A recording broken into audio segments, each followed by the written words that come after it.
সুপ্রিয় দর্শক, স্বাগত জানাচ্ছি ঢাকা টাইমস ডিজিটাল থেকে। সঙ্গে আছি আমি আব্দুর রহমান।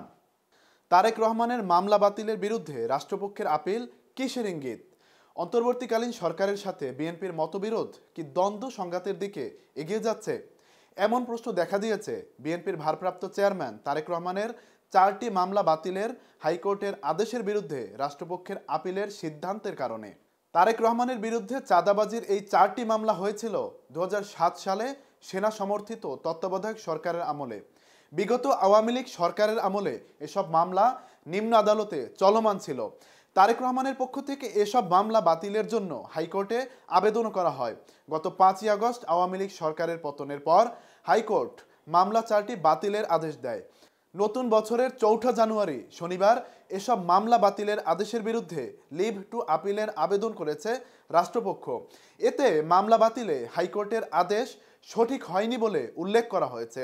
5ই জানুয়ারি রবিবার জ্যেষ্ঠ বিচারপতি মোহাম্মদ আশফাকুল ইসলামের নেতৃত্বে আপিল বিভাগের 4 বিচারপতির বেঞ্চে এই আবেদনের শুনানি হওয়ার কথা রয়েছে।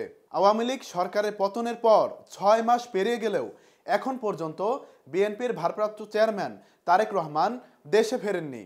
এ সময় কয়েকবার বিএনপি চেয়ারপারসন বেগম খালেদা জিয়া চিকিৎসার জন্য বিদেশে যাওয়ার কথা উঠলেও তিনিও এখন পর্যন্ত বিদেশে যাননি।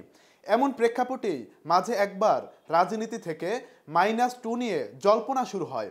1/11 তত্ত্বাবধায়ক সরকারের সময় এই -2 ছিল রাজনীতি থেকে বেগম খালেদা জিয়া ও আওয়ামী লীগ সভানেত্রী শেখ হাসিনাকে নির্বাসন দেয়া।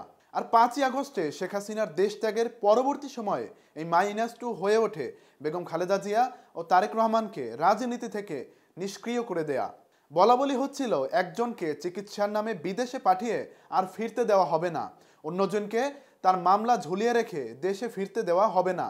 তারেক রহমান দেশে ফিরে না আসার অন্যতম কারণ মনে করা হচ্ছিল তার বিরুদ্ধে সেনা সমর্থিত তত্ত্বাবধায়ক সরকার ও পরে আওয়ামী লীগ সরকারের আমলে দেওয়া বিভিন্ন মামলা।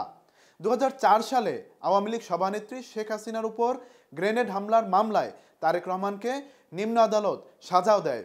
তবে এই রায়ের বিরুদ্ধে হাইকোর্টে আপিল আবেদনের রায় এসেছে আওয়ামী লীগ সরকারের পতনের পর। হাইকোর্ট এই সাজা বাতিল করে দিয়েছে। আগামী জাতীয় সংসদ নির্বাচনের সময় নিয়ে অন্তর্বর্তীকালীন সরকারের সাথে ইদানিং বিএনপির সম্পর্ক খুব একটা ভালো যাচ্ছিল না। দলের বিভিন্ন নেতার বক্তৃতা বিবৃতিতে বিষয়টি দ্বন্দ্বের পর্যায়ে চলে গেছে বলে মনে করছে রাজনৈতিক মহল। এমনই সময় তারেক রহমানের চাঁদাবাজির মামলা বাতিলের বিরুদ্ধে রাষ্ট্রপক্ষের আপিল করাকে ইঙ্গিতপূর্ণ বলে মনে করছেন অনেক রাজনৈতিক বিশ্লেষক। তাদের মতে নির্বাচন নিয়ে মতবিরোধে সরকার তারেক রহমানকে মানসিকভাবে চাপে ফেলতেই এমন পদক্ষেপ নিয়েছে। অবশ্য এর আগে বিএনপির কেউ কেউ তাদের নেতাদের বিরুদ্ধে এভাবে মামলা বাতিলের বদলে তারা নিম্ন আদালতের রায়েই মামলা থেকে খালাসের পক্ষে বলে দিয়েছিলেন। অবশ্য এর আগে বিএনপির কেউ কেউ তাদের নেতাদের বিরুদ্ধে এভাবে মামলা বাতিলের বদলে তারা নিম্ন আদালতের রায়ে মামলা থেকে খালাসের পক্ষে বলে জানিয়েছিলেন। তবে সেসব কথা অতটা জোরালো ছিল না।